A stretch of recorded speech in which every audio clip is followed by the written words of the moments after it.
Ya, bismillahirrahmanirrahim. Assalamualaikum warahmatullahi wabarakatuh. Saudaraku, muslimin dan muslimat dimanapun berada. Alhamdulillah, salatu wassalamu ala rasulillah amma ba'da. Kembali kita ngaji hadis Nabi Muhammad SAW. Kesempatan yang berbahagia ini kita melanjutkan ngaji tentang zakat dan sedekah. Jadi tentang perlunya kita yang sudah diberikan kecukupan harta menahan diri untuk tidak meminta-minta. Rasulullah SAW pernah dimarahi oleh sahabat gara-gara beliau tidak memberi. Ada seorang sahabat yang meminta makanan kepada Rasulullah SAW, sementara Rasulullah SAW tidak memiliki sesuatu pun untuk diberikan. Sahabat tersebut marah dan mengatakan kepada Rasulullah SAW kalimat yang tidak pantas menurut saya. Wahai Rasul, kau hanya memberi kepada orang yang kau kehendaki. Jadi seolah-olah Rasulullah dianggap sebagai orang yang pilih kasih. Saudara-saudara sekalian, mari kita simak hadis. Bismillahirrahmanirrahim. Qala Haris ibnu Miskin yara'atu alaihi wa an asma'u an ibnu Qasim qala amba'ana Malik an Zaid ibnu Aslam an Atha bin Yasar an rajulin min Bani Asad qala nazaltu ana wa ahli bi baqi al-gharqat faqalat li ahli idhab ila Rasulillah sallallahu alaihi wasallam fasalhu lana syai' ta'kuluhu fadhahabtu ila Rasulillah sallallahu alaihi wasallam wajadtu 'indahu rajulan yas'alhu wa Rasulullah sallallahu alaihi wasallam yaqul la ajid ma a'tika fawalli rajulun anhu wa huwa maghdubun wa huwa yaqul lil amr innaka la tu'ti man syi'ta. Qala Rasulullah sallallahu alaihi wasallam innahu la yaghdab alayya alla ajida a'tihi an sa'ala minkum walahu uqiyatun aw adluha faqad sa'ala ilhafa. Qala asadi faqultu la hatta lana khairun min uqiyah wal uqiyatun arba'una dirhaman faraja'tu walam as'alhu faqadima ala Rasulillah sallallahu alaihi wasallam ba'da dzalika syair wa zaid wa zabib faqasama lana minhu hatta aghnana Allahu azza wa jalla. Artinya, telah kepada kami Haris bin Miskin dengan membacakan riwayat dan aku mendengar dari Ibnu Qasim yang berkata telah memberitakan kepada kami Malik dari Zaid bin Aslam dari Atha bin Yasar dari seorang laki-laki kalangan Bani As'ad berkata, aku dan istriku singgah di suatu tempat terdapat tempat sebut pohon gurgot. Kemudian istriku berkata kepadaku, pergilah kepada Rasulullah SAW, kemudian adalah sesuatu yang dapat kita makan. Maka saya pergi pada Rasulullah SAW, saya dapati di sisi beliau seorang yang meminta kepada beliau, dan Rasulullah SAW bersabda, saya tidak mendapatkan sesuatu yang dapat saya berikan kepadamu.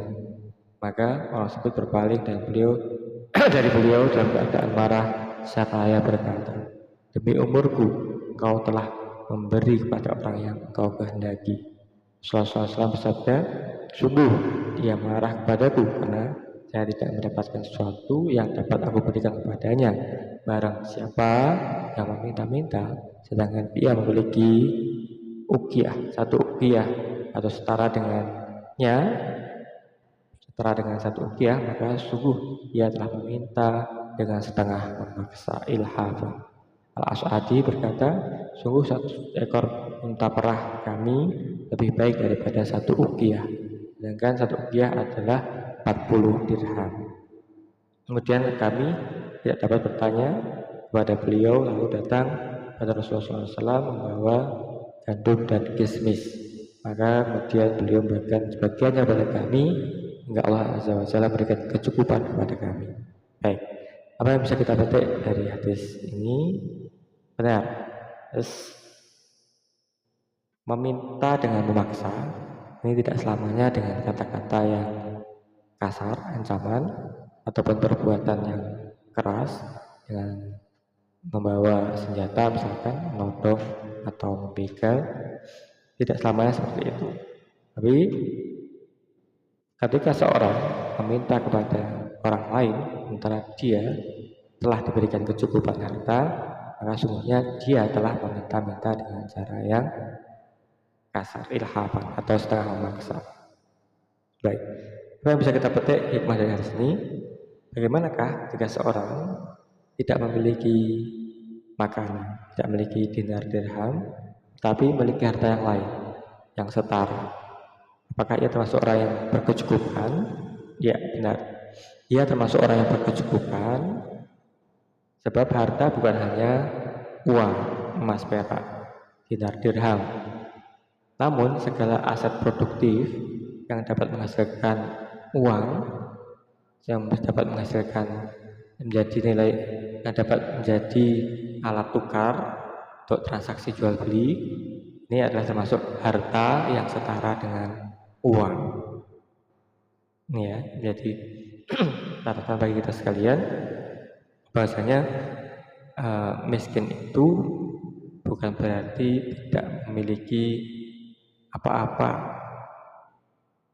yang kemudian dengan dia memiliki apa-apa meskipun itu bukan uang, ini menggerakkan dirinya untuk meminta-minta. Jadi barang atau aset produktif lain yang bisa menjadi alat transaksi dapat ditukar dengan sesuatu, ini setara dengan memiliki harta atau uang. Ya. Yang kedua, maka orang yang memiliki hasil bumi, memiliki binatang ternak, memiliki perusahaan, pekerjaan yang layak guna mencukupi kebutuhan hidupnya bersama keluarga, termasuk orang yang berkecukupan. Jadi meskipun tidak memiliki uang secara langsung pada hari itu, bila memiliki binatang ternak, memiliki aset produktif yang lainnya, ya mesin, punya kendaraan, punya yang lainnya, pekerjaan yang dapat mencukupi kebutuhannya, termasuk hidup yang layak antara dia dan juga keluarga yang menjadi tanggungannya, maka ia menjadi orang yang dikatakan berkecukupan. Maka sebaiknya tidak perlu meminta-minta. Ya. Yang ketiga adalah keleluasaan hukum Islam mendorong kita untuk bersedekah dengan potensi yang kita miliki, ekonomi kreatif, produktif, sekaligus supaya kita merasa cukup atas karunia-Nya yang berupa pertanian, yang berupa binatang ternak, pekerjaan, dan berbagai jenis usaha yang dapat memenuhi kebutuhan hidup kita, sehingga kita tidak terdorong untuk meminta-minta hanya karena tidak memiliki uang atau makanan pada hari itu. Semoga Allah Subhanahu wa taala berikan hidayah kepada kita, keluarga kita, anak-anak kita, muslim semuanya, untuk dapat bekerja, berkarya guna menjemput rezeki dengan ekonomi kreatif, apa yang menjadi potensi bakat minat kita sekalian sebagai lahan untuk menjemput rezeki dari jalan yang halal. Usaha ikhtiar kita menjemput rezeki dengan cara yang halal. Amin ya rabbal alamin. Terima kasih, semoga bermanfaat. Assalamualaikum warahmatullahi wabarakatuh.